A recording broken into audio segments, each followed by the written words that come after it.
Hey everybody, Ketwolski here, checking in really quickly before we get into the video itself. I want to do a quick little pre-brief here. I wanted to remind everybody that this video and its second part is going to contain a lot of spoilers for the first season of Star Trek Lower Decks, so you have been warned there.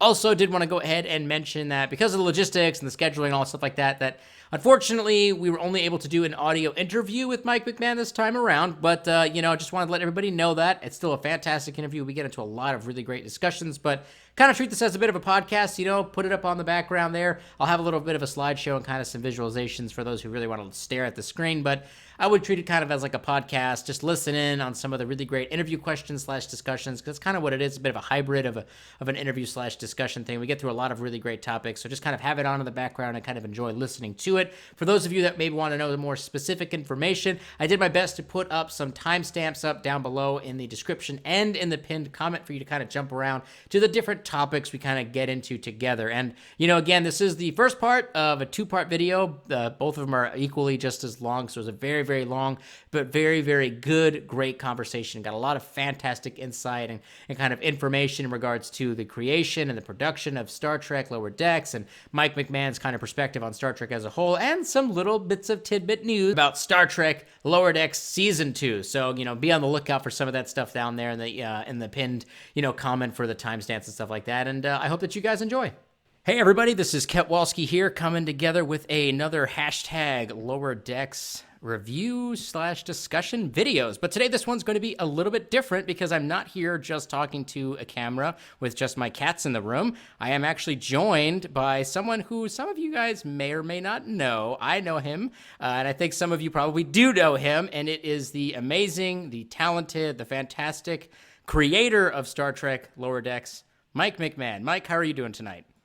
Hey, I'm doing okay. I'm just out here in bitterly cold 69 degrees Los Angeles, where everybody's bundled up and treating it like it's actually 0 degrees. So I'm doing okay. So you guys are pretending, you're cosplaying winter is what I'm hearing. I grew up in Chicago, so when I'm very used to like actual cold, so I like it now when I hear the heater turn on and I'm like, oh, my wife who grew up in California has realized it's 67 degrees and it's freezing. So no, we're doing fine. I'm here. I'm working on Lower Decks Season 2, and I'm working on Stellar Opposite Season 3, and I am all sheltered at home. We are still in this house. We quarantine very seriously. So it's day 1 billion of me working from what used to be a playroom for my kids, but is now a room where I've launched 2 television shows. It is now the McMahan Command Center where you're shaping young minds around the globe. Yes, exactly. Shows. Not just the 2 young minds that live in my house, but now all minds out in the world. That's right. I love that. Yeah. It's funny too that you mentioned that how cold it is. I am in Texas right now, and it's 85 degrees here, and people are bundling up out here. So freezing. Yeah, I know, real brisk out there. Yeah, better put my windbreaker on. All right, so people aren't here to talk about the weather, even though I could continue talking about it. But all right, so we're about, I would say, about 2 months away from the finale. We're about 2 months on since the finale of the first season.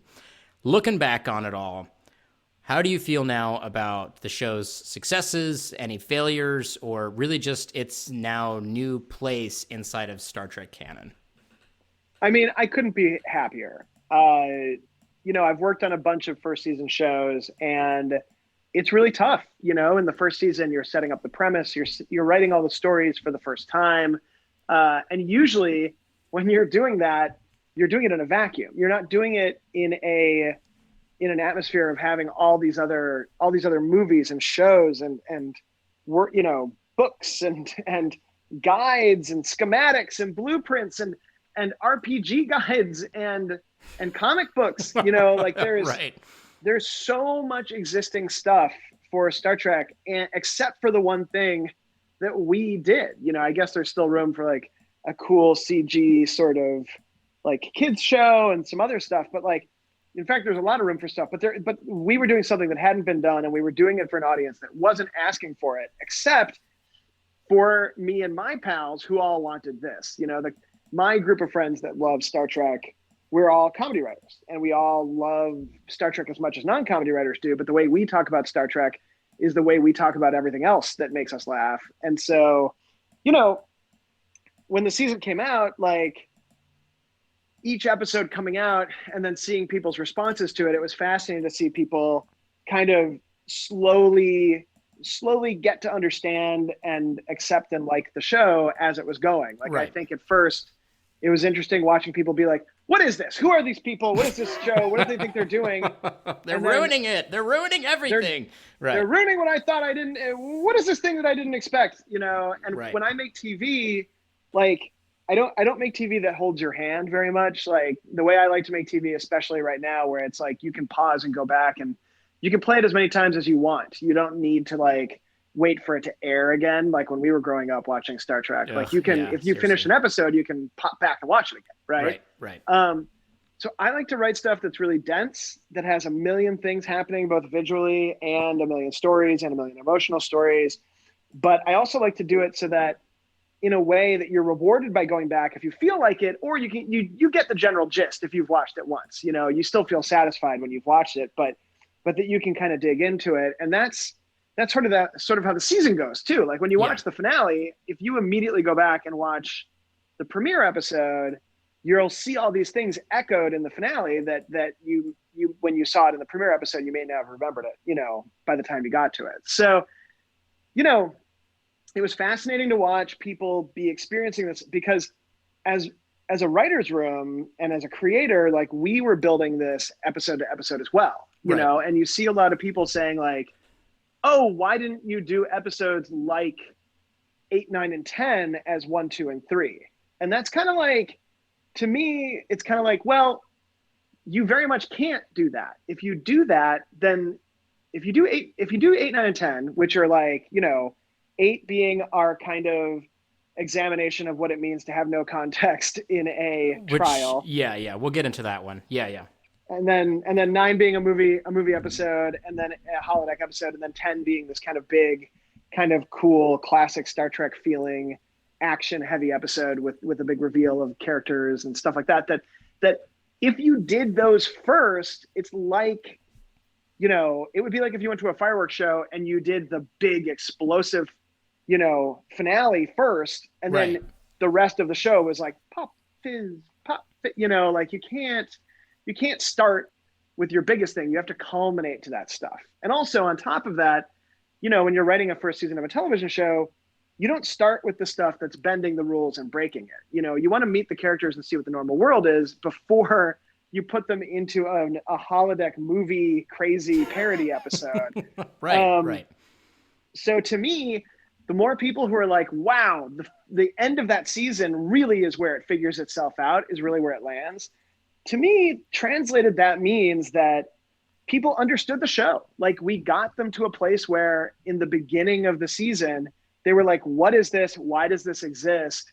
You know, do we want this? Who asked for this? Can they even do this? A lot of the time I got the question, can you make a comedy Star Trek? And now by the end of the season, people are so on board that they're like, oh, not only does this show have a right to exist and I'm enjoying it, but now I have an opinion that the episodes that are making me laugh at the end should be in a different order, that they should have come first. Like that's a huge accomplishment. I agree, you know, and so I mean, I talked a lot about that in my reviews, right? Like the episode 1, especially 1 and 2, are very, very different from 8, 9, and 10. And like you said, and it is intentional, right? Because you have to break in the audience, and you have to try to work up to that buy-in, right? Like I can't imagine how 100%. I would have felt, right? Like if you busted out the movie, episode 9, if you busted out, Vindicta as episode 1, it would have been like, okay, this is kind of cool, but I don't really understand what's going on. And yeah, you'd be like, who cares? Right. Who is this character? She's playing 2 versions of herself. Well, who is herself? You know, like the thing about the pilot that, you know, I think it's easy to kind of roll your eyes at a pilot because you can't really challenge the status quo in a pilot very often, maybe sometimes in the very last scene, but you have to set the status quo in the pilot. And the pilot of Lower Decks, I'm really proud of because it was a really delicate kind of balance of, I have to introduce the whole bridge crew, right? Yep. Plus, I have to introduce the leads of the show, and you have to get what the relationship is, not only between all of the Lower Decks ensigns, but also their relationships between other people on the crew and their place on the crew. And then at the same time, you're tracking the Mariner Boimler story, the Mariner and her mom's story, the Boimler and the bridge crew story, the Boimler and the captain's story, Tendy's first day story, Rutherford on a date story, and a high concept story on the planet for Second Contact and on the ship with the zombieism. So doing all of that in 22 minutes and having people even understand the tone of the show, being able to fit jokes in there and having it look that good and having it be the very first time we did it. Mm-hmm.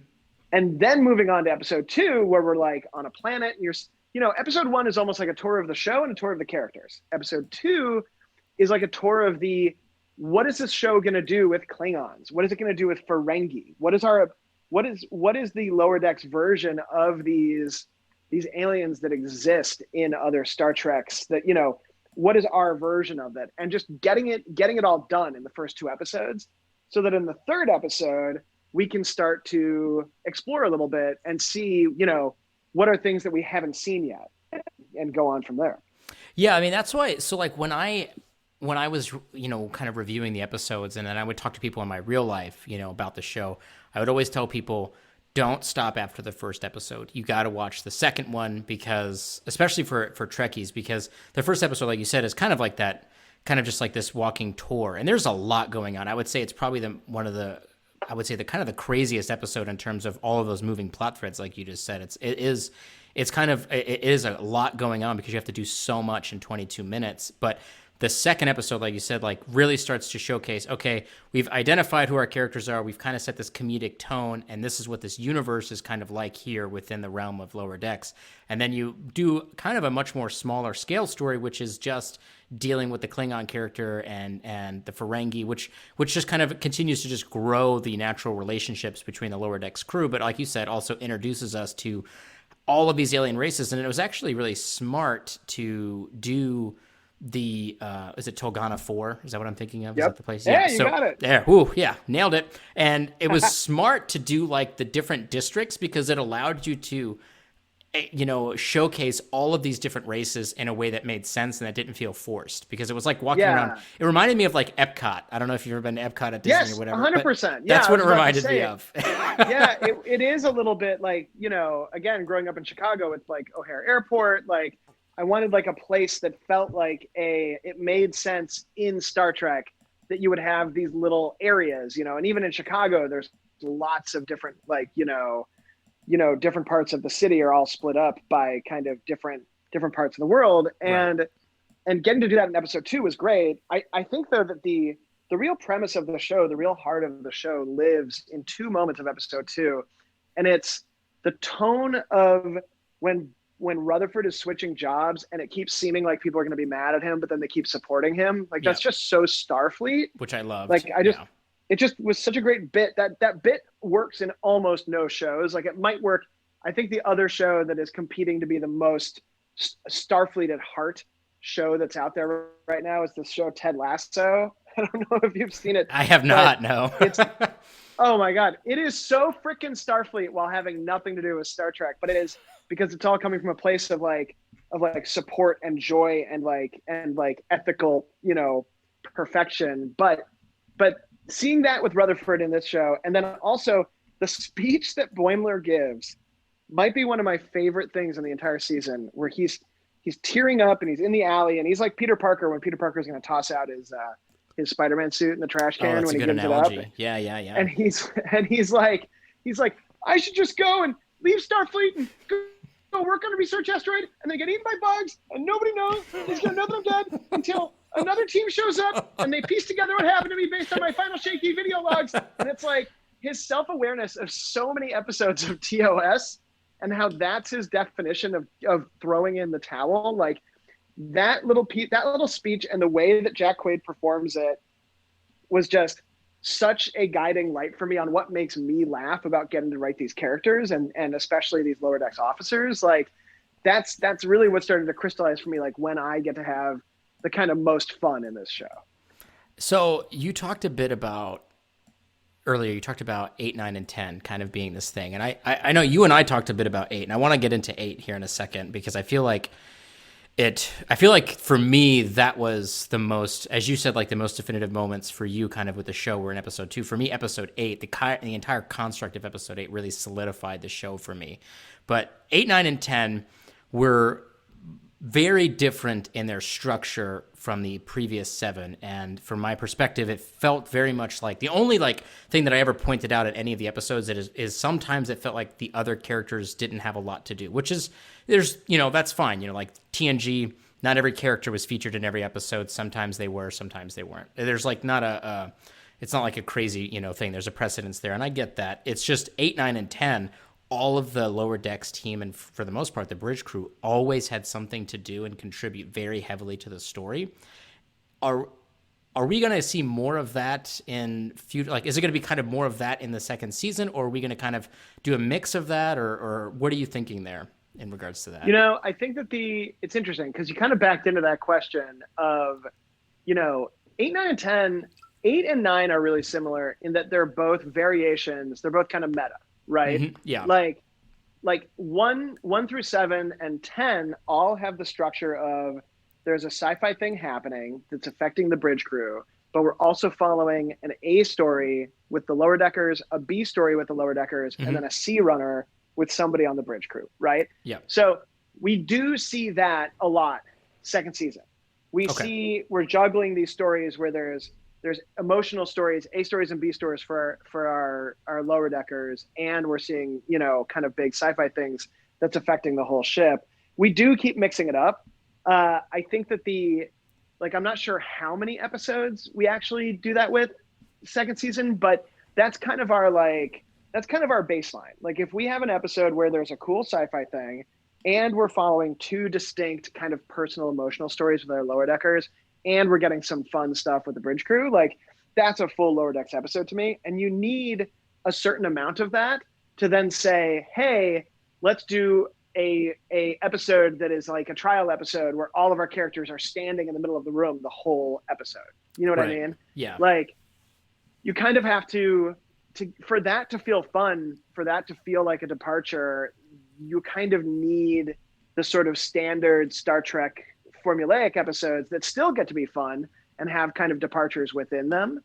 But one thing that we were aware of is that first season, we're learning about these characters as we're writing them. Like, when I pitched the show and when we sat down to start writing, I knew some stuff about Mariner, and I knew that it was really edified by how Tawny plays her. Mm-hmm. And I knew some stuff about Boimler, but I have kind of like tentpole things about Rutherford and Tendi, but we had not, when you haven't written the episodes yet, it isn't fully formed. Like, you're finding these characters and the stories, not only with the actors who play them and the other writers who are writing them, but also the editors and the artists and just the character designers and the costume designers. Like, there's just all these things that are coming together where Mariner and Boimler that we thought we knew when we started writing it, we understood so much more as writers by the end of the first season. And that feels like we accomplished kind of what we were looking for a lot with a baseline of those two, because there's still a lot more to learn about both of them, but you get to a place where you understand their friendship, at least I do, by the end of the first season. You don't get to know a lot about Tendi and Rutherford, which is wild because I love Tendi and Rutherford. So there was a distinct sort of edict second season of, let's get more. I want to know more about Tendi and Rutherford by the end of second season than I did by the end of first. Like, I don't want them to be these supporting.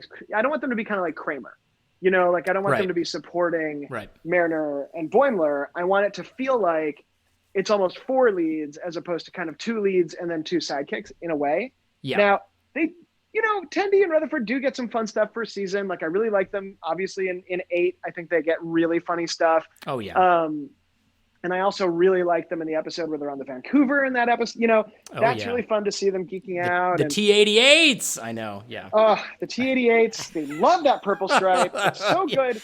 And then I really like that ending in the finale where Tendi's reaction to Rutherford losing his memory of the season kind of is really touching and heartbreaking and interesting. So I think they get great stuff. But what we realized second season is like, let's do a Tendi and Mariner story. Let's do more of a Rutherford and Boimler. Let's mix it up more often.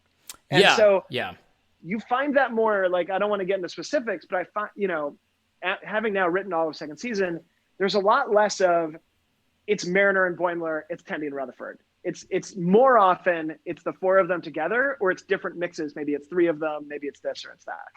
Okay. No, and that's good though. I mean, because that was something that I think, because I re-binged this season leading up to this discussion to kind of, just make sure everything was fresh in my mind. And, that was something that did stick out to me. It was like, there were times where it was kind of like a Boimler or Mariner adventure, and then Rutherford or Tendi felt like they were sidekicks in some regards in some of the stories. Yeah, and you know where that comes from is my favorite thing from TNG are B stories about Data and Geordi. I knew you were gonna say that. Yeah, that's what Tendi and Rutherford are. Like Tendi and Rutherford are Data and Geordi to me. Right. And so a lot of the times you want that feeling of they're free from heavy stakes. They're free from episodic stakes because you just want to hang out with them. You want to see kind of like what they're getting up to. And that's what allows you to have a Rutherford low stakes. Oh man, I better change my career so that I can do this thing Tendi. I agreed for Tendi to do. You know what I mean? Like, right. Yeah. Then you haven't had to break a story about it being about Rutherford's relationship with his mom or something like that has such gravitational pull that you lose the Data and Geordi B storyness of them. Yeah, I mean I definitely get that sense for sure. I mean that's the kind of energy that radiates from their plots, in a lot of ways. But like I said, like definitely for 8, 9, and I feel like 10 as well, like they definitely stepped into center stage. And I think you're right, now that we're talking about it, it makes sense that those episodes would need to be more dispersed, because if you did that kind of stuff all of the time, then it wouldn't feel special. Like 8, 9, and 10 more like wouldn't a feel sketch special. show kind of, Right. It would just like it's interesting because like 8, 9, and 10 also, like, we're writing this first season of this show, and it's not just our first season of an animated Star Trek comedy.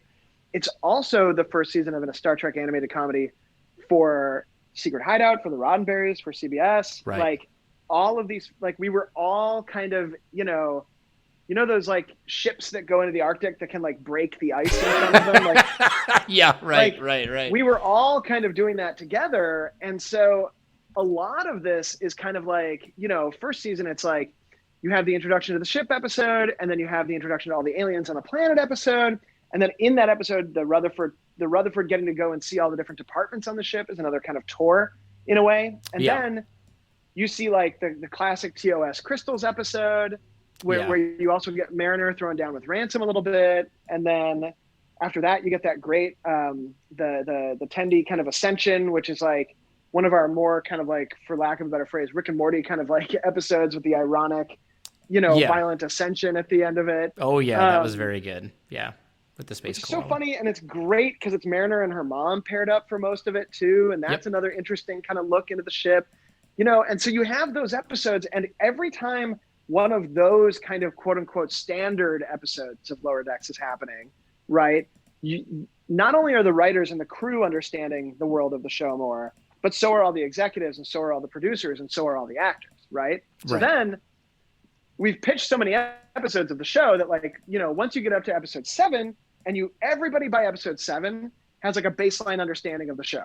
It's like, oh, in this episode, Mariner's friend from the Academy is going to show up, and Tendi invented a dog, and Boimler is stuck in phase. Like, everybody kind of gets, at that point in the season, everybody gets who Boimler is and why being stuck in phase would be bad for him. You know what I mean? Right. So then episode 8 comes out, and I'm like, okay, now I have to call the studio and the network and tell them that I want to do an episode that ostensibly looks like a trial, but thematically, everything in the first season is based on something I felt about Star Trek watching it when I grew up, right? And I wanted to do an episode that was based on the feeling I would get where I would turn on the television and you'd be channel surfing and you land on a Star Trek episode and you don't know what's going on in it because you don't turn the TV on exactly at the top of the hour every time you do it, right? Right. And so part of watching the episode is trying to figure out what the fuck is going on in it. Like trying to catch up. And it's that trying to figure out context that wait, what is happening here? I'm trying to understand what the puzzle they're trying to solve in the show is. That's what episode 8 is about. It's it's an episode based in not having the context when I used to watch Star Trek when I was a kid. Yeah, and that's the thing. Yeah. Sorry, it's also a non-trial. Right, exactly. It's also not what you think. Imagine pitching that to a network as your first episode. They'd be like, cool, this show is canceled. Yeah, hey, actually, don't come back. Yeah. Yeah. And then the next episode is like, oh, one of our characters is going to recreate a version of the ship and murder all of her bosses. Like, that would be our second episode. That's not happening, you know? Yeah. And in it, we're going to make fun of, and we're going to poke fun at every Star Trek movie ever made. I don't think so. Yes, exactly. Yes, yeah. So that's the thing with, so episode 8, we'll talk about this quickly, you know. So I remember after episode 8 came out, I had sent you a note, and because you had asked me what I thought of it, and I was like, you know, this was a pretty good episode, but I was kind of upset because at the end of it, I didn't really understand what was going on. And I remember I typed out this really long message to you about it, and I was trying to like really detail my thoughts, you know, and I'm sitting at work doing that too, so that's really beneficial. So I'm sitting at work typing this very long message out, and I sent it to you, and as I hit the enter button, I'm sitting there reading the message back to myself, and that's when it clicked in my head that I didn't understand what was going on because they didn't understand what was going on, and that was the entire point of it. Yeah. And you're not wrong. It is frustrating. And I remember the network was really worried. They were like, why do you want to make your audience mad? And I'm like, no, I don't want to make them mad. I want to make our audience lower deckers. Yes. Like I want to put them in the shoes of what it means to be Starfleet, but not know what's going on. And so that's the thing too. So when I rewatched this episode today, I actually rewatched it today. And one of the very first lines, and I hadn't heard it yet until today, one of the very first lines. Can we get a little context in here? Oh, can we get a little context in here? Right. And I was like, oh, this motherfucker put it right at the beginning, and I missed it completely the first several times. It's like the third line of the show, Yeah, because they're trying to figure out if they're in a dungeon or a prison, and he's like, can I get some context in here? And then, of course, they don't get it at all, and that's the whole point. Yeah. It was a very effective episode, I felt like. I do love that episode. You get to see a lot. There's a lot of great jokes in it. One of my favorite jokes of the season is that scanning joke, because I love submarine movies. And when they're like, shh, they're scanning again, you know, that whole bit when they're in the neutral zone. But there's so many more D'Derdex warbirds showing up. They keep showing up. And that joke we actually found in the booth. Ben Rogers, who's one of our writers, is also one of the voice actors on the show.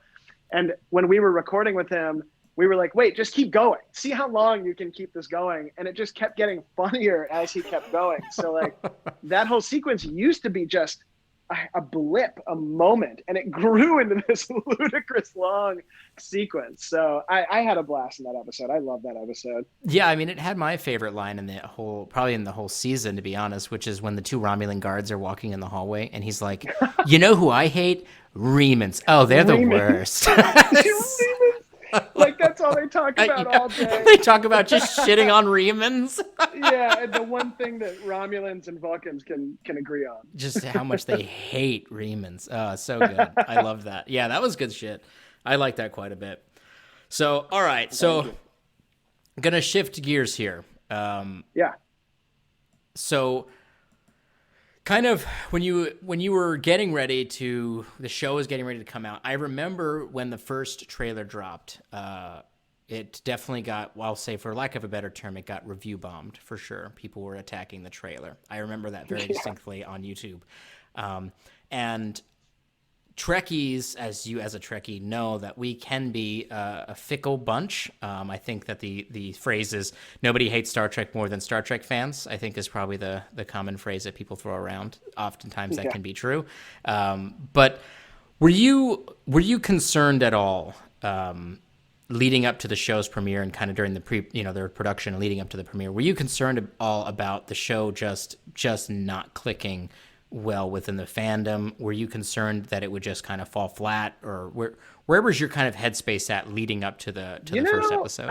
I actually wasn't concerned about that, and it's because I would have been, just because I'm always concerned that stuff, not that it's going to fall flat. I think that the thing that you dread more than anything else is that the show airs and nobody ever talks about it and nobody knows it existed. Because I've worked on shows like that where like you put a lot of blood and sweat into over a year of work, right? And then like two decades later, you're like, people are like, "Oh, what were you doing then?" And you're like, "Oh, I worked on da da da," and they're like, "I'm sorry, I've never heard of it." You know, like it's right. It's right, just right.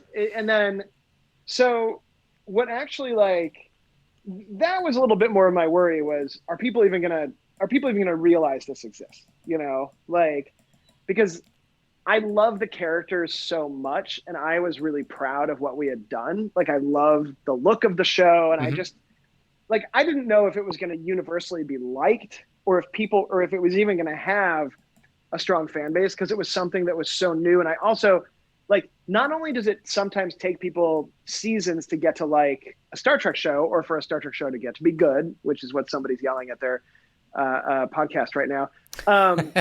Yeah. But also like oftentimes in animation in general, it takes a couple seasons to find an audience, you know, like I used to work at Fox in animation and I used to work at Rick and Morty for a number of years. Right. And like, I've seen it a lot of times where like you can have a small kind of group of fans that are into the show, but you really don't know for years if the show actually makes an impact or finds a bigger audience. So I had kind of removed myself from worrying that people were going to love it or like it or hate it or whatever, and more that it was going to be something that people were aware of at all and were going to give a chance to, you know, especially because I think episode 3 is where it starts to be like, oh, you need to keep watching this because every episode is different. Yeah. Like whether they're good or not, every episode's going to have something you haven't seen before. And that's like, why else would you keep watching something? You know what I mean? Like it's going to have these interesting characters and these funny jokes, and it's going to keep giving you something we've never seen in Star Trek before. But also on any show, you're nervous about this kind of stuff. The reason I wasn't super nervous about it was the amazing experience me and the other writers had when we went down to STLV. It was like 2 years ago, I think, at this point. Yeah. And we did kind of a brief presentation and we're able to show just like static images of the leads that it wasn't even final art, but like being around all of those Trekkies and being like it being like, oh, these are our family. You know what I mean? Like I describe it as being like the second you find out somebody knows who Worf is and they have an opinion, you're like, oh, this is somebody I can talk to. Like, this is somebody I understand. And being at Star Trek Vegas and talking to all those fans and like even getting up and like, you know, some of our producers were in the audience and one of them was like sitting behind sort of a middle-aged woman who, when we started our presentation, was like, ugh, what's this? Do you want to stick for this? And by the end of it was like, I think this is going to be good. Like, just from us talking about why we liked making it, that, you know, we all love Star Trek, the people who made this show. And I knew that the one thing we weren't going to have done is betray anybody who likes Star Trek. Yeah. Like, whether you think the show is hilarious or fun or beautiful or whatever, which I think it's all those things, I knew that it would be a part of Star Trek that did not let you down, at least. And there is something that I always crave. Like, I think when a new Star Trek's coming out, you're like, oh, is this going to give me more of this thing that I love in a way, and maybe in a new way, you know? And that's like, I knew we were giving people that, so I wasn't worried about that. Now, when it comes to like advertising, like I knew that the print media was awesome. Like I really liked what we did with the print media. We created the whole campaign at the beginning. We were all locked in at COVID. We were doing it in March, I think. Yeah. Maybe even a little bit later.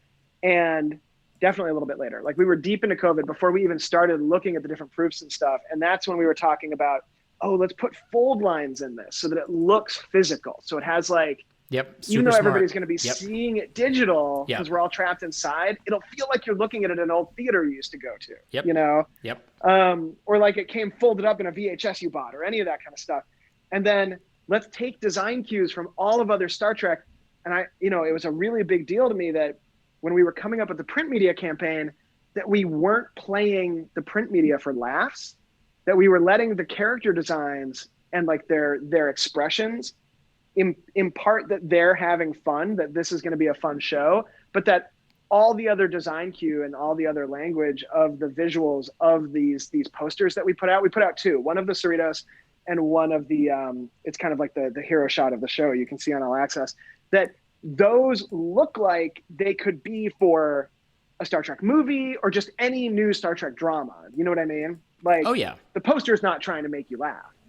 No, yeah, and I thought it was very effective. I remember when the Cerritos one came out, and then the overall season poster came out. I mean, because myself and a lot of other content creators, we spent a number of hours pouring through, especially the season poster one, trying to pick out all the little details in there. Like, we could see that little generation ship in the corner, and I remember spending an inordinate amount of time and talking to a lot of very serious Star Trek Starship folks and trying to pinpoint what the hell that ship was. We went through it quite extensively. So yeah, the poster's very effective for us. Yeah.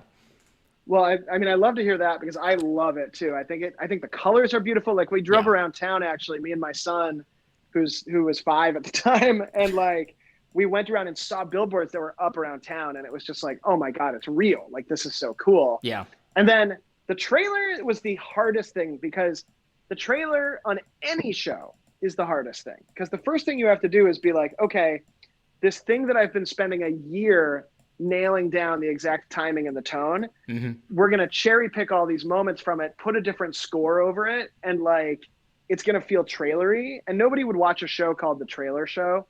You know what I mean? Yeah, right, like, exactly. Yeah. Nobody who watches a trailer is like, oh, I want a 22-minute version of this. But what happens is it also has to accurately represent the show to an audience that both is interested in the show and to an audience that might not even have known the show existed. Yeah. And so we had 2 paths we could have taken with the trailer. We could have done one where there was almost no comedy, and we could have done one where there was lots of comedy.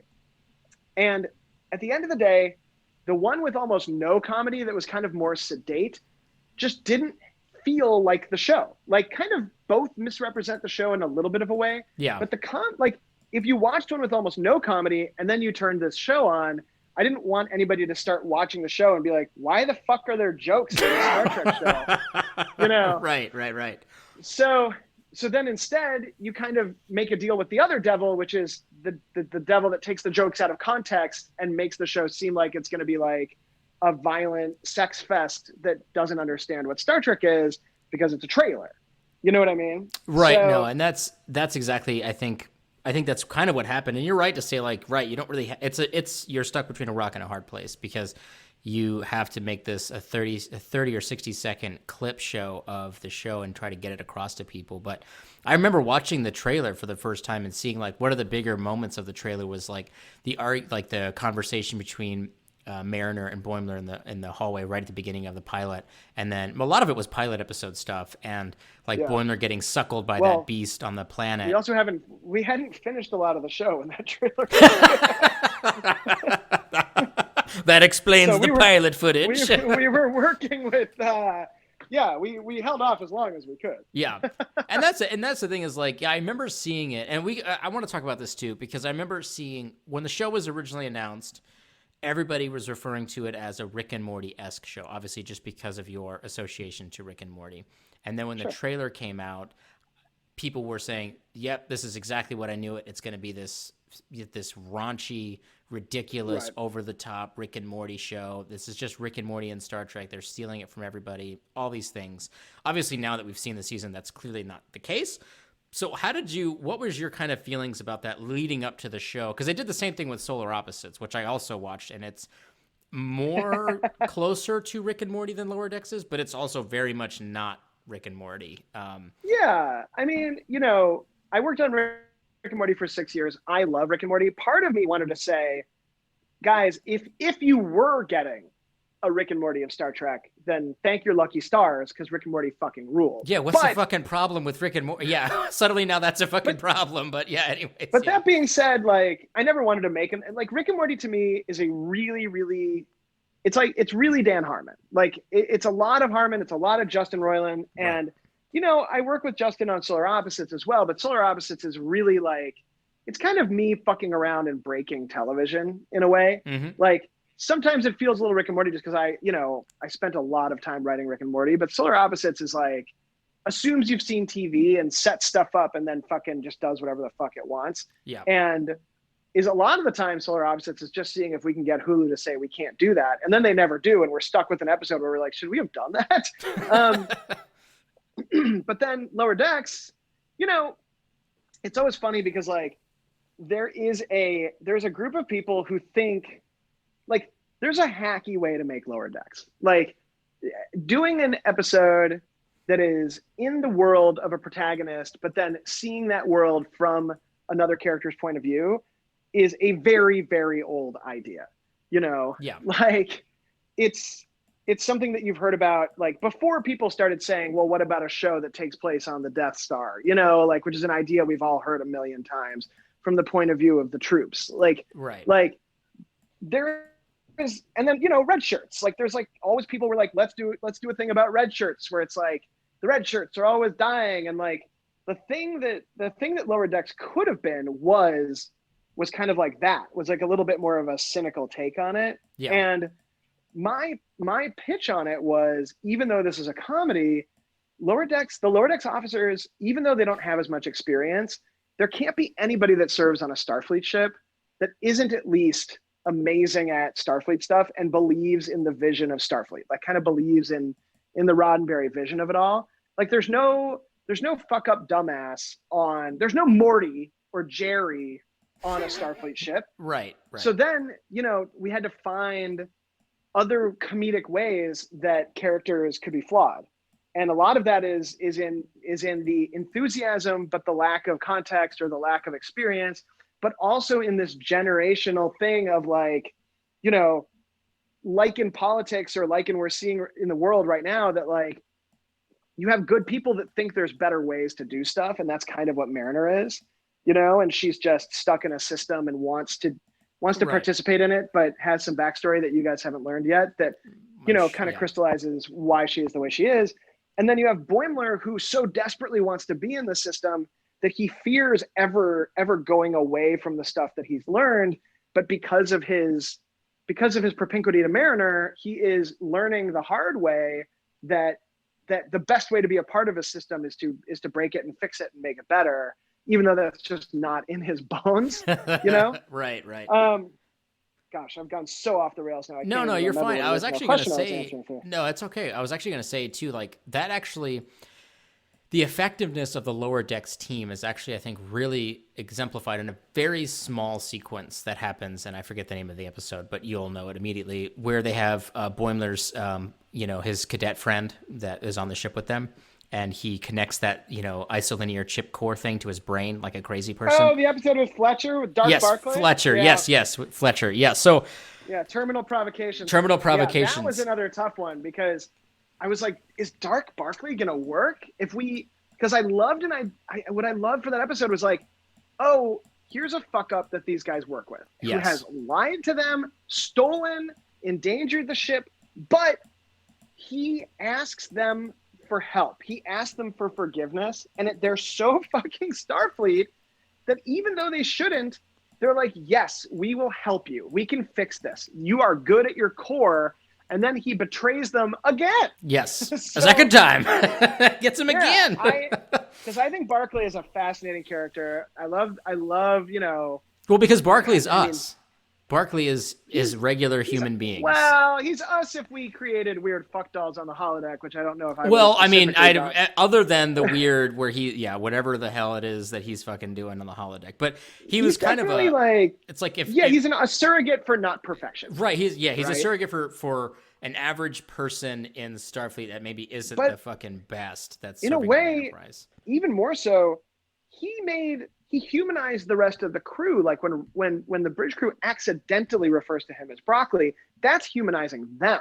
Yeah. You know, like that's kind of, to me, like it's interesting, you know, that he is so smart and capable, but he's so unable to socialize. And then the others around him have a hard time dealing with somebody who isn't perfect. Like that's a really great character. I love where he ends up in Voyager when he's saving the day. Oh, yeah. That's really cool. But then Dark Barclay was really hard with Fletcher, just because in 22 minutes we had to introduce a Fletcherized concept and then a mystery and then have him lie. Like, I think that's one of the few episodes where I'm like, man, maybe we should have done a whole episode with Fletcher as one of the leads before we revealed that he was a piece of shit. I but actually again, thought that Fletcher was like a fucking entity because I hadn't seen him before, and then suddenly he's like there, and I'm like, oh yeah, this dude is an entity. He's poison like in the Mr. Poopy minds. Butthole, right? Like, right. Yeah, like he showed right. Up He's a nowhere. Mr. Poopy Butthole. Right.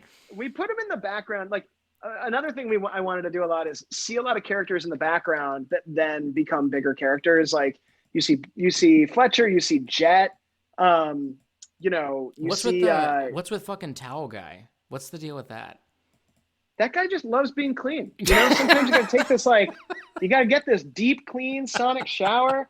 I think he kind of looks like our producer, Brad, who Brad Boimler's named after too, or at least Brad would love to look like that guy. Yeah. It's just such a great indication of these guys not only don't have a ready room, they don't have quarters, but there's also people walking through their personal space wearing a towel. Yeah. It's just such an easy visual reminder that these guys are working their way up. Well, it's very Navy, it's very much like how it is in the Navy, where it's like everyone's on top of each other and there's not a lot of personal space. Yeah, it's college, Right, it's college dorm. So many people break up in the hallway. It's so embarrassing.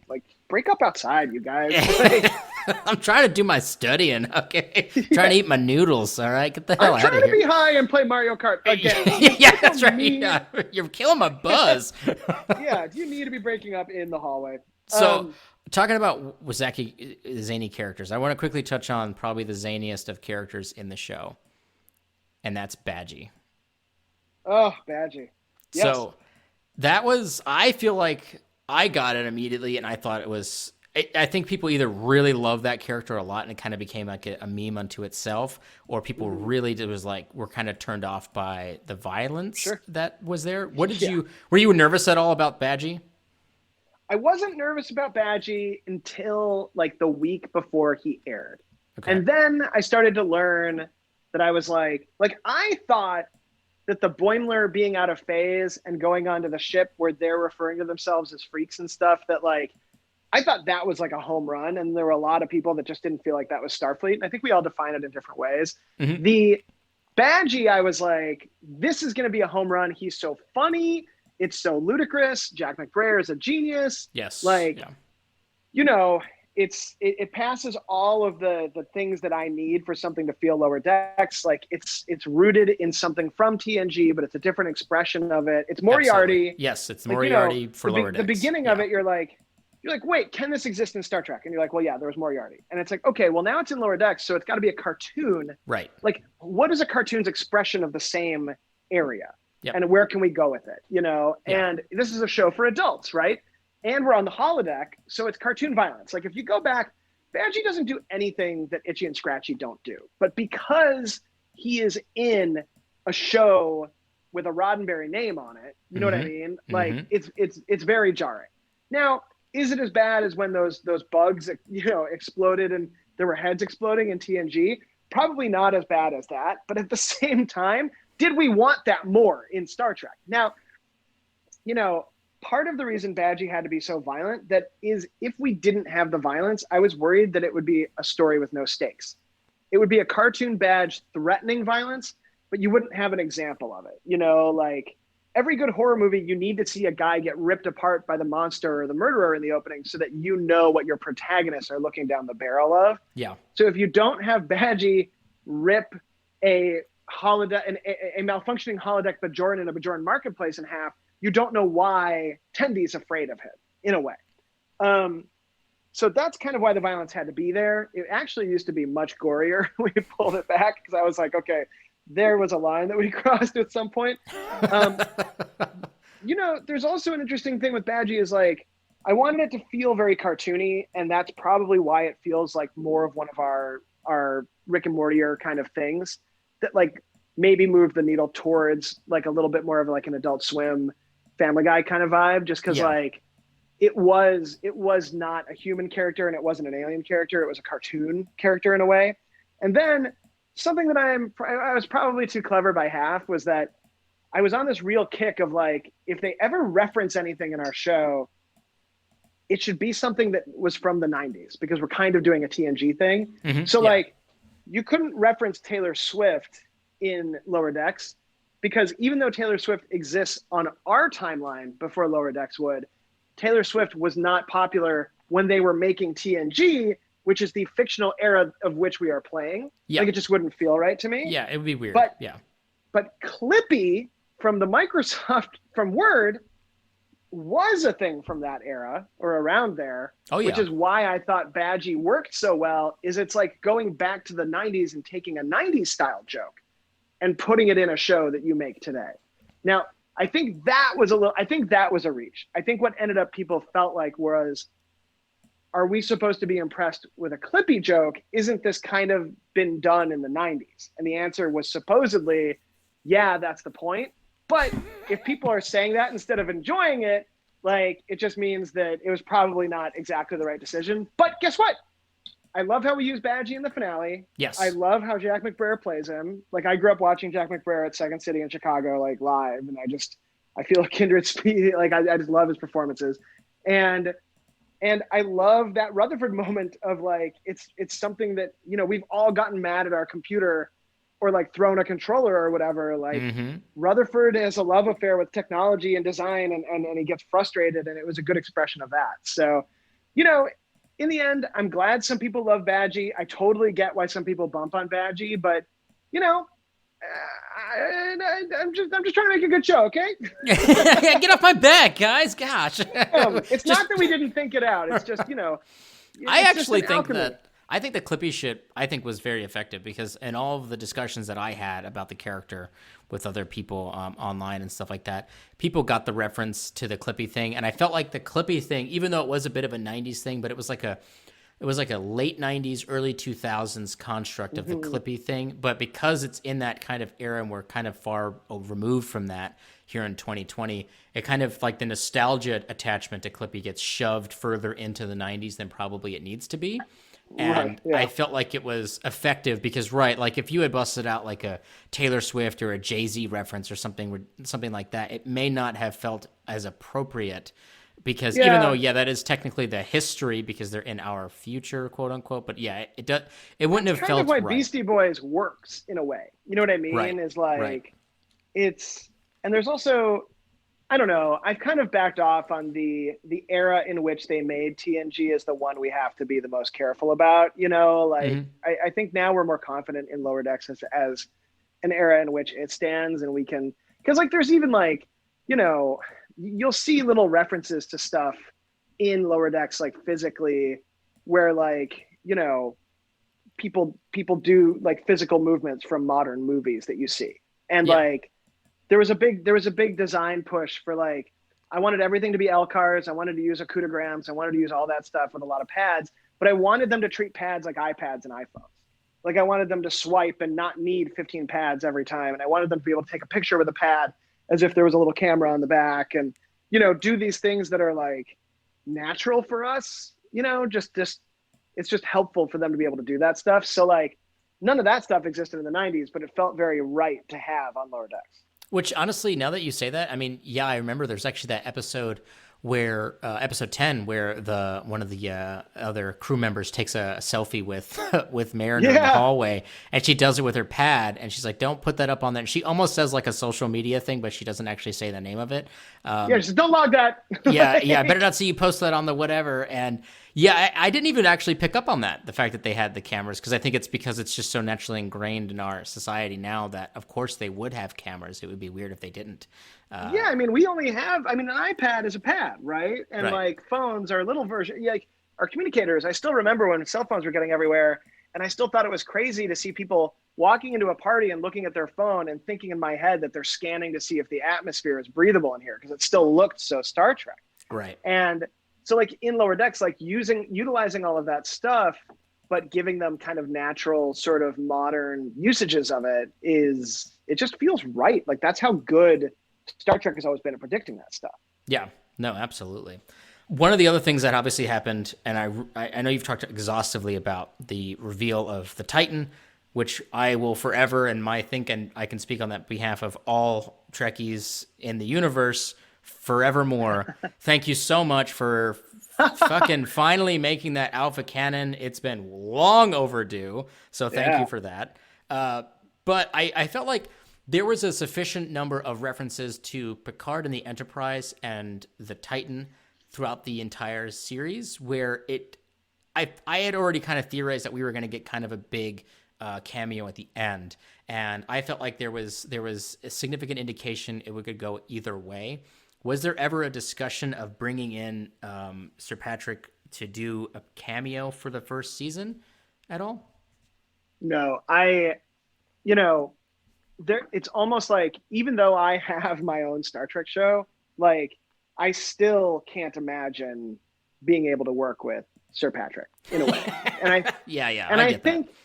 Well, part of it is kind of like the show, like Lower Decks lives and thematically lives, and just the whole vibe of it isn't a show where Patrick Stewart, where Picard showing up would make a lot of sense. It makes more sense that somebody who turned down promotions, and Troy, who kind of was like, not even in uniform for most of the series, that that they would show up, and we have some fun second season. Riker is back second season because Boimler is on the Titan, and we follow that thread. Yeah, that's not much of a spoiler. We got that. Yeah. That's assumptions here. Yeah.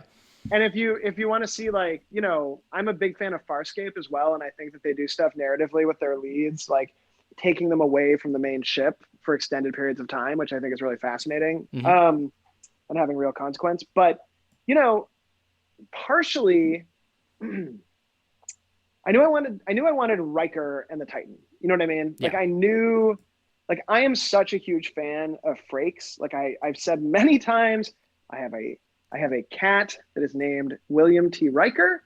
That right. In the middle of the night when he's scratching, we're like, Riker, it's I highly recommend it. I love Frakes' performance. I love Frakes' kind of energy and that he's known for this kind of jovial nature. And, with Patrick Stewart being in Picard and Picard being the tone that it is, I didn't want to do anything that created conflicting sort of, I don't know how to describe it, but Picard is like this like reliable father figure. He's not really like a goofball. You know what I mean? Like that's not what I love about him. And I think that I have like to some extent Worf is a goofball in a good way, you know, and the same with Data to some extent is a goofball, like my definition of them, why I love them, So having Riker show up and jubilantly saying all this jazz stuff and having this bit of a 5, 6, 7, 8. Yeah, right. Yeah, give me Warp in the factor of 5, 6, 7. Yeah, 8. right. Classic shit. Yeah. Like that's always been hi-hat in the background there. It makes me laugh so much. And you'll hear some more jazz stuff second season with him that was really fun to write. And you also have all season, you have that Boimler's reaction to seeing Riker, I wanted to have also be the audience's reaction. And then Mariner's reaction is so Mariner that she would be like, you still owe me, like that's such like a classic hero move. Like I just like that we have backstory with those two. Like I love Patrick Stewart. I would kill to work with Patrick Stewart, but there's just things, there's these kind of ineffable rules about Lower Decks where some people make sense to have on, and other ones are like, it's kind of then it'll feel like when Luke Skywalker shows up on the Muppet Show. You know what I mean? Like, right. Yeah. Like you don't want it to feel like a guest star appearance. You want to feel like it makes sense in the world of the show. And that's something that we are very, very careful of. And you'll see that a lot second season as well. Which, I mean, makes sense now that you kind of say that, because I think it's, for me personally, I feel like it's a bit of a lines blurred, right? Because Sir Patrick does so many voice work as it is. So I'm already accustomed to him doing animation in a comedic sense. But if he were to show up as an animated Jean-Luc Picard and he's out there making, flute jokes and stuff, it would be bizarre. It wouldn't necessarily. It would just be a different tone. Like Right. It's so great on Family Guy and on Robot Chicken, but there's something about like in a show full of deep cuts, in a show where we reference Zahn, having the Titan be the hero at the end of that, like it's just another thing we try to do on Lower Decks is what is something that it feels like our parents left for the weekend and they forgot to lock up the keys to the Maserati. So what are we? Right. And it's right. kind of like, what are we going to fucking do before they get back? Because we're going to get in trouble just by having them. So let's have a good time. And it's like, okay, we've never seen the Titan on screen. We've never seen post Nemesis Frakes and Troy in their prime, like out doing stuff, you know, like we've never seen an exocomp on screen. It's like, or sorry, we've never seen an exocomp in the Federation on screen. Yes, which like, was great. Yeah. It's all these like geeky fucking things. Like I can't believe I haven't gotten a goddamn Binar in there yet because I love Binars so much. I think they're so funny. Like, you know, I'm making Lower Decks for me in a way. Like the kind of Star Trek fan I am, like all the things, all the kind of bigger references in it are from me. And then we don't have like this like running list of references, or like we don't even write them into the script a lot of the time. Like there's some stuff in the script, but then all of the artists working on Lower Decks love Star Trek as well. So they'll start putting stuff in there and being like, ooh, can we, like, I remember one of the few things I said no to is there was a design for a bowl of fruit and they had put nacelles on it. And I was like, guys. Yeah, it's a little on the no, nose. Look, it's a funny bowl. And I'm sure John Van Sitters and CBS Licensing wishes we had an in-canon bowl with nacelles on it. I was like, guys, we can't just put nacelles on a fruit bowl. But they're like, it's so funny. But like, you know, it's one of those things where like, that's why I started the show with Mariner hurting Boimler with a batleth, because I was like, oh, mom and dad left the keys for the Maserati. I've never seen a batleth really fuck somebody up before, and I want to see it in the first scene of my Star Trek show. I'm like living out these kind of nerdy fantasies of what we're going to get to see. And most of the time, like with the Titan, like with Riker, it's what is something that I want to see that nobody else has ever asked for. So we're going to be the only show that does it, you know? Like, yeah, which I feel like connects to really just the core of the show in itself, because you actually said that earlier, which is like you created a show that nobody was particularly asking for, which is a very bold move. And then and that's like the core of it, right? So then through that, you reach out and say, what are some things that nobody's asking for to see on screen that we could then put on and actually do? And I think the whole season is really built around that construct of let's do some things that people aren't really asking for that would be really fun to do. Like the whole concept of, you know, when an officer in Starfleet gets, you know, has a science accident, what happens? Like what happens after the camera stops filming in the TNG episode? Well, you were like, well, what if we had this crazy ship that came out, this NX class ship that came out of this weird, you know, cloud and picked him up and they were going to take him to the farm, you know? And it was like, yeah, I mean, that's an interesting thing. It's like, but no one was like, wow, I really wonder what happens there, you know, in a production sense. But it's something that a lot of Trekkies, I feel like you just said, like people that talk about, like these are conversations, like a lot of the jokes and the interactions that the crew had in the show were things that I've talked about, like with my dad. Like he's the one that got me into Star Trek, you know, and these are jokes and ideas and things that we've pitched back and forth to each other about, like, well, what happens when this, you know, what happens when they blow the airlock out, when they say, oh, there's damage on deck 5, like what are those people experiencing? And they don't even know what's going on, why this asteroid just hit them, now they're getting blown out into space, you know? And what does that feel like from their perspective? And that's like really the whole show. And I think it's very effective. And also, when can they not react too much to it? Because like living in Los Angeles, the first 4 earthquakes, you like panic. And then every earthquake after that, you're like, is this going to ruin my day? Because I have a lot of work to do. You know what I mean? Yeah. Like when there's an earthquake, you don't stop your date that you're on. You just hope nothing falls off the wall on you. And then you get back to talking about, you know, sports or whatever. Like that's kind of the vibe I wanted to have of the Lower Deckers dealing with, you know, these sci-fi things are, it's not incumbent on them to figure out what a crystalline entity is doing. It's the bridge crew. So what are these guys doing? They're keeping everything moving, but they also have lives. Like they're out there for years. Right. So, and I think that's partially too is, you know, I started writing this show after having worked for a decade as various low-level jobs, you know, getting people coffee, filling up glasses of water, showing people to a room, setting up seats in a theater and throwing out old newspapers, like kicking drunks out of a bar. Like, right. Like, yeah. I've worked a lot of jobs where it's like, the most interesting part about it isn't when some big thing is happening that your bosses get to deal with. it's the little things that's going on with the people that are your level, you know? And I think we've all worked jobs like that or are currently doing it. Oh yeah. And, you know, that's the workplace aspect of this particular Star Trek show.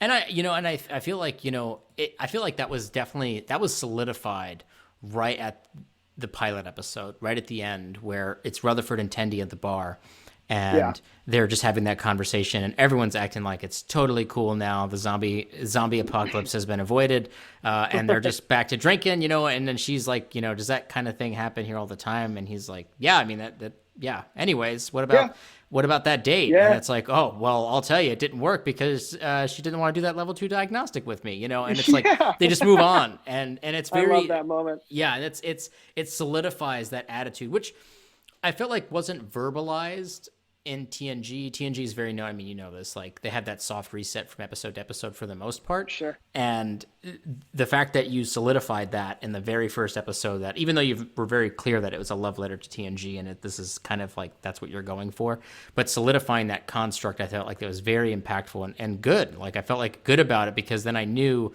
that each episode was going to be, like you said earlier, like this new adventure. Every episode was going to be something new, which made it very difficult for me, by the way, Mike, to make review and prediction videos off of, because I was like, for Discovering Picard, it's much easier because they have these long plot threads. But for Lower Decks, I'm like, guys, I don't know what the fuck is going to happen in the next episode.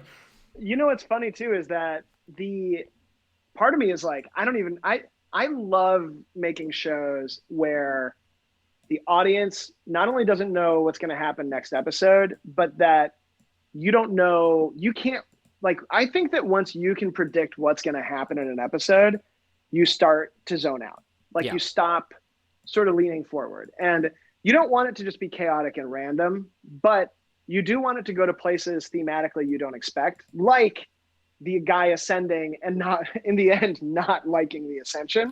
Right. And, there's a lot of people out there and there's a lot of TV executives out there, that I've encountered in my years that truly believe that if an audience is confused or didn't expect something, they will change the channel.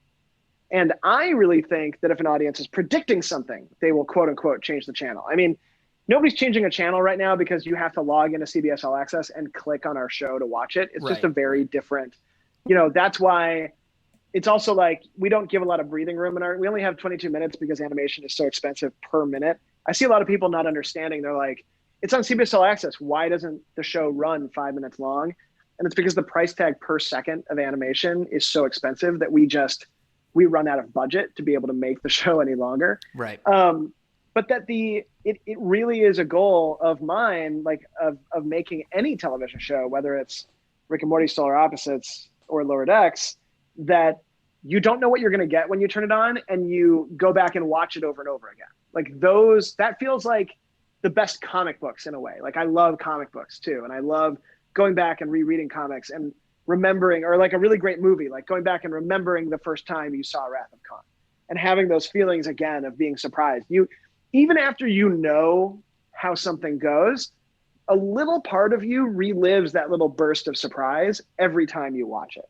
You know what I mean? Absolutely. So I actually, like from my perspective, I kind of feel specifically for like animated shows, and I'm a big watcher of Rick and Morty and of like South Park. And for an animated show, I feel like, and maybe, I don't know, I don't want you to take this personally, but I need to be able to, can this animated show be able to be put on after I've already watched it?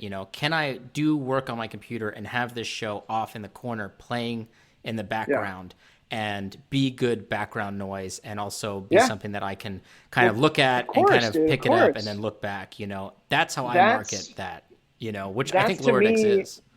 I can't remember who said this, but somebody said that good TV is one that you invite into your home.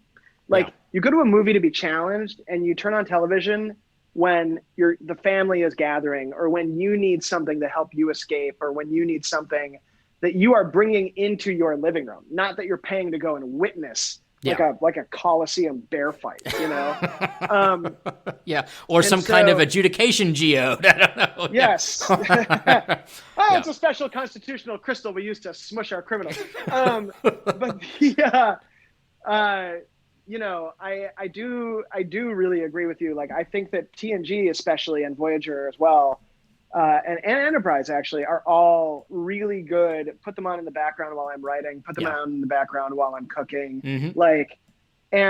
But those are only good for that when you've seen them. The first time you're watching them, you want to be engaged. You know, and then the fifth time you can throw them on, because that's when you're not, when you're throwing those episodes on in the background, because I used to do that with Futurama too in college. Like, Futurama, another one, and Simpsons especially too as well. Like, there's sort of like, the plot just becomes almost like a melody. Like, the plot is happening, but when you have it on in the background, it's to hear the little moments with the characters. You just want to be around the characters. You want to hear the characters doing their thing and having a good time, or having stakes happen. Like, when you've got shows on in the background, that's just, I want to be around these guys for a little bit. It's not like I'm going to pay attention to what's going on. Yeah.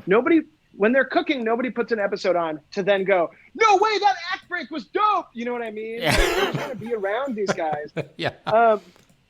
And that's 100%. Like, I love the bridge crew, and I love the lower deckers on lower decks. And I think, like, I see a lot of people being like, oh, why are we still seeing stuff about the bridge crew sometimes when I see people talking about the show online? And I'm like, because I'm a sneaky motherfucker, and I want to say this show has nothing to do with the bridge crew, but I want you sneakily to love Dr. Tana and Shax.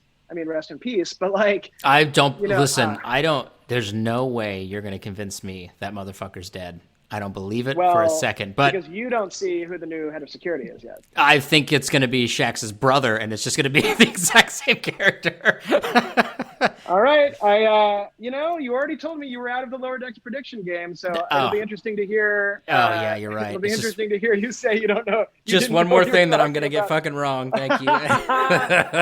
Yeah. No, I agree with you there, though, about the bridge crew, because, I mean, I remember watching the panel at SDCC that you guys did, and there was a bit of discussion. I believe it was SDCC. It may have been STLV. I get my conventions confused. But there was a lot of talk about, like, it's not the bridge crew, but there was a still image shared of all the bridge crew members. And I remember seeing that and being like, oh, okay, cool, And you talked very heavily about that. But I know, like, at the end of it, like, when Shax died, like, that was, like, when I rewatched the season in preparation for this interview, like, seeing him in the first episode where he is there, I'm like, this makes me kind of sad seeing him. It kind of is. Well, he's our Tasha Yar, right? We had to have a Tasha Yar. Oh, gosh, I know that's why you did it too. It's a part of that. It's a part of that Star Trek DNA, and also we love having people beg for something, and you think it's a joke, and then they get to blow up at the end of the season. You know what I mean? Like, that's Shax begged for it all season, and it kills me because I love Fred Tatasciore, so I've been casting him on other stuff, and I've been racking my brain on how to get him back, because, like, he did such an amazing job with the character. Mm-hmm. I am really excited for you guys to see. The new head of security is so, like, if you go back and listen to this interview again, you'll see the reason we chose the person we chose to be the new head of security. You'll be like, that motherfucker's doing exactly what he said he was going to do. You're playing fucking mind games with me again. I know. Damn it. Sorry. It's just, okay. I'm really excited for you guys to see this. I'm really proud of what we decided to do there. And second season as well, like, because we were in the second 10, because we weren't setting this, because we weren't having to explain what the show was to ourselves or to an audience. Right. You get some really fun Dr. Tana episodes. You get maybe the best episode of the season. I don't know if I want to say this, but forget that. But there's a really funny Billups episode where you learn more about his backstory. Ooh, Billups is like the secret sleeper favorite of the writers, because we just came up with such funny shit for him second season that it just makes you love him so much. And second season is different. Like, no longer is there the secret and between Mariner and her mom, and what we do with that story and what we do with Freeman. I'm really excited for you guys to see it, because first and second season feel different in a good way.